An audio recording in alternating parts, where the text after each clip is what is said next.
Hi, you've just caught me in glorious isolation in my garden and now in my house, awaiting taking Jodie to an operation on Monday. So having done a COVID test, we now have to isolate all weekend.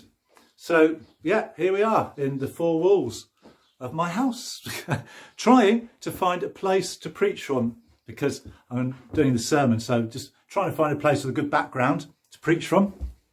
And I think upstairs is a good spot in this little room here, because look at that. I always like a good background. There we go. So that's my preaching background. So I'm just going to set the camera up and here we go. Now I've got this all set up, a big shout out to Rick, to Lucy, to John, to Denise and to Martin for helping to set everything up and making church happen today. Thank you guys. Huge round of applause. And now, hands up. Who can help to tidy up today and help to get Rick and Lucy out of the building at the end of the service? Please, hands up. I'm not putting my hand up because I can't, but maybe you can, please. And talking of Rick, he actually told me when we were preparing today's service, he said to me, don't go on too long. And this is normally like what I tell other people. So now he's telling me, so I'm going to have to take my own medicine. I'm watching the clock today. And Rick, I promise I will try not to.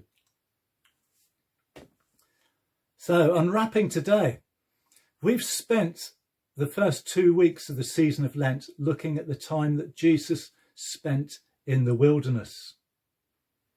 One of the key things there was that he was getting rid of distractions for 40 days. He was fasting and praying and he was seeking after God. And we're trying to look at making Lent a time when we can, if not go to the desert, we can just spend time seeking after God, trying to get rid of at least some of the distractions in our lives. Today, we're going to be looking at events. We're going to be moving on from this. We're going to be looking at events and teaching from those hectic days between Jesus' arrival in Jerusalem, that was Palm Sunday, and his crucifixion just a few days later. This time is often known as Holy Week. And quite often on Palm Sunday, we attempt to talk about this whole week and we just can't manage it because we can't fit everything in. So this Lent, we're actually taking time to look at some of the events of that last week and also some of the key teaching that Jesus taught in, like I say, what was a hugely significant week. So what I'm going to do today is just read from Matthew's Gospel, Matthew chapter 21, starting at verse 12, and look what happened just after Jesus arrived in Jerusalem. So he arrived in a donkey, he arrived, all the crowds giving him adulation. That was Palm Sunday. Let's have a look at what happened after that. It says, verse 12 of chapter 21, Jesus entered the temple area and drove out all who were buying and selling there. He overturned the tables of the money changers and the benches of those selling doves. It is written, he said to them, my house will be called a house of prayer, but you are making it a den of robbers. The blind and the lame came to him at the temple, and he healed them. But when the chief priests and the teachers of the law saw the wonderful things he did, and, wait for it, children, the children shouting in the temple area, Hosanna to the Son of David, they were indignant. Do you hear what those children are saying? They asked him. Yes, replied Jesus. Have you never read, from the lips of children and infants you have ordained praise? That's a beautiful thing, isn't it? That he went in there, he healed people, he like gave the kids a big thumbs up. I love what Jesus did in the temple, and he certainly rearranged the furniture, you could say. Or another way of saying it is that he trashed it. And Sorry, those who like wearing the "What would Jesus do" badges and saying, "I know what Jesus would do. He trash things, trash places." He doesn't do that. He doesn't trash places.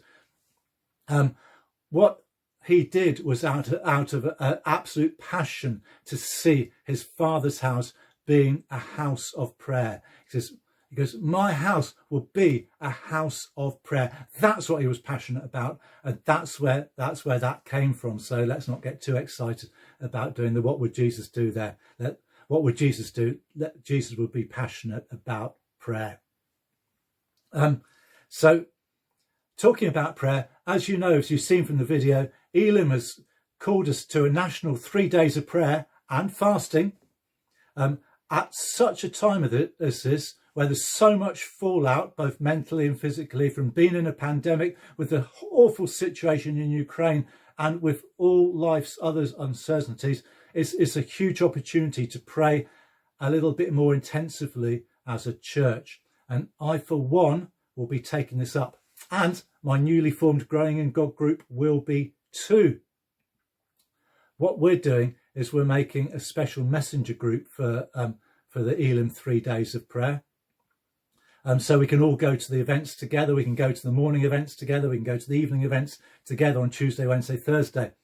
And I think it'd be great. If you're not in a Growing in God group, or if your group hasn't set anything like this up and you want to do this together, then get in touch with me, message me, and I will arrange for you to actually be able to do this with other people. It's much more fun than doing this alone. You can message each other throughout it and just see what God's saying to each other. It's brilliant. So get in touch with me about that. And also, it's a time of prayer, but it's a time of prayer and fasting for those who want to fast. And I talked to my group about this. I'm taking this up on Thursday night because there's a powerful dynamic. We've discussed it. There's a powerful dynamic in fasting. And I, for one, want to just begin to explore that and learn about it and lead the church in it. So I'm up for this challenge on Thursday night. I'll be fasting on Thursday evening before and during that event. And if you're up for the challenge, I'd encourage you to do it too. But even if you're not, or if you can't, the main thing is to just spend the time on the Tuesday, Wednesday, Thursday, or some of that time pressing into God, going into God a bit more intensively. That's a Lent thing, but it's a thing that God rewards. He loves it when we press into him. Seek and you will find. Knock and the door will be opened to you. So pressing into God, that's what it's all about. Rick, I hope I haven't gone on too long. I'm going to pass back to you now. And I'm sure that you're going to encourage us to press into God a bit more, even in this time as we worship God together. So thank you for listening, and let's just keep worshipping him. Thank you.